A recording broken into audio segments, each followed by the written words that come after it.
no escric sovint tenint una idea clara del que estic escrivint, ni molt menys, no?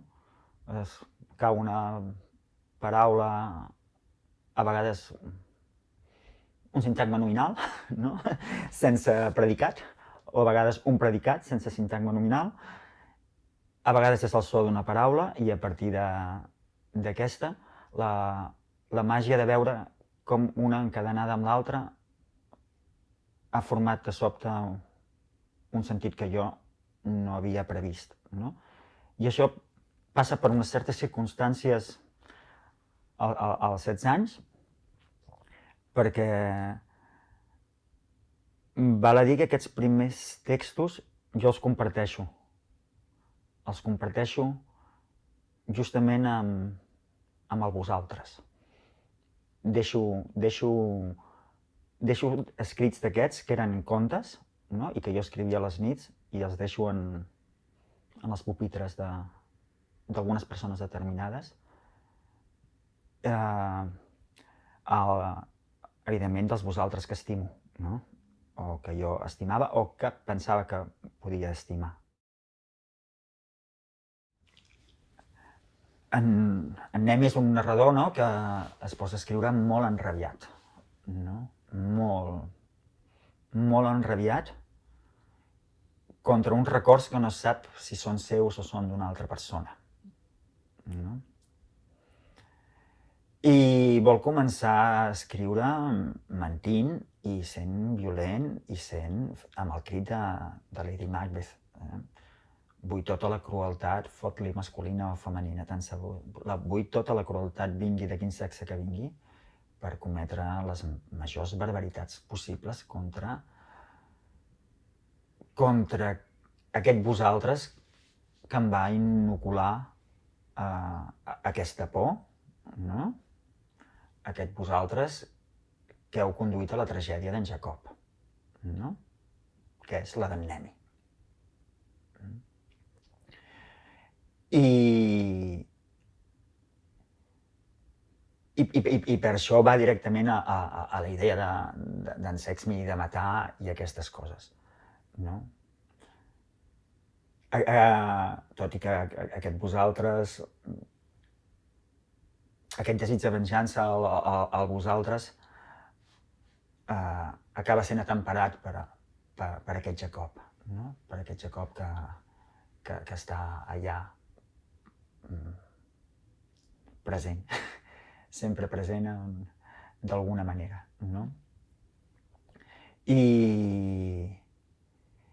és això, és aquest joc entre en Nemi i en Jacob, no? De si val la pena o no val la pena, no? Tornar-s'hi. Sempre es diu, no? No sabem quin abast tenen les nostres paraules, no? Per això fa tanta por escriure. I a mi em fa por escriure, perquè no sabem l'abast que tenen les paraules. I aquí se'n diuen poques, però molt denses i molt concretes. I quin abast puguin tenir aquestes paraules, ostres, doncs fa una mica de por, perquè si ja les quotidianes del dia a dia poden, en algun moment, no?, desvetllar marors, no? Marors antigues o desvetllar-ne de futures, no? És fotut.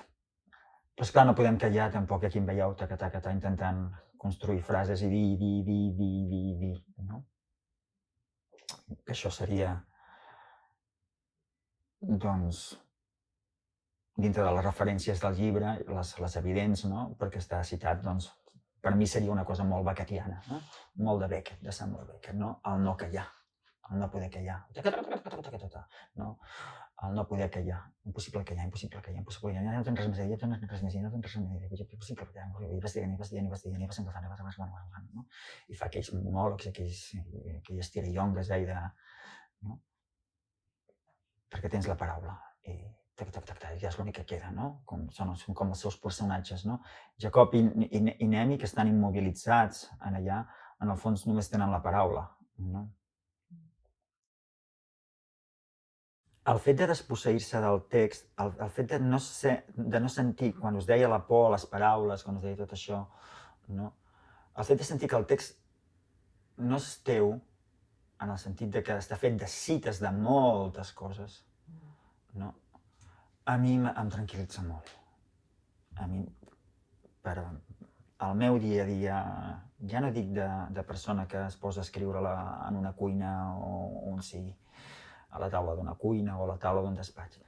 Em tranquil·litza molt saber que hi ha tot aquest món de lectures al darrere. No? I em tranquil·litza molt el fet d'això. Ho hem parlat molt en el procés d'edició i així, no? A mi em feia por ser possessiu amb el text, no? No volia ser-ho gens, precisament perquè quan més m'agrado, no? Ja que t'has d'agradar en algun moment, no? És quan sento que no sóc jo el que està escrivint. En aquest cas, malgrat que sigui Nemi qui escriu, m'ha costat moltíssim això.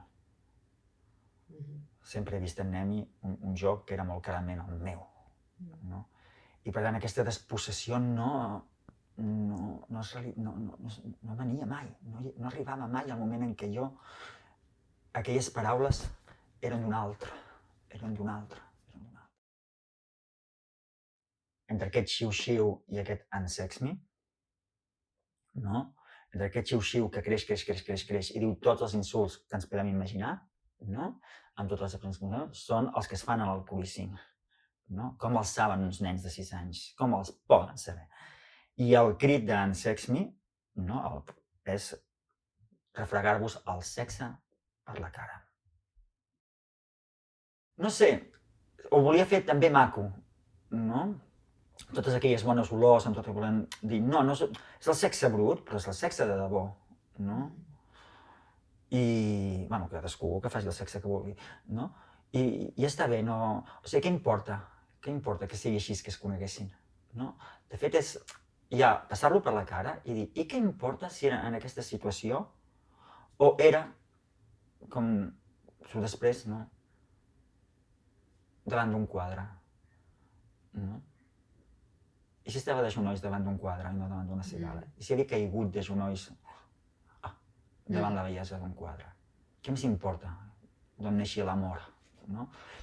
I té a veure també, però potser me'n vaig a lectures molt profundes que no sé si interessen i així, i és que realment l'adonar-se en compte d'en Nemi, de qui és en Jacob, és a través del sexe i a través de l'art.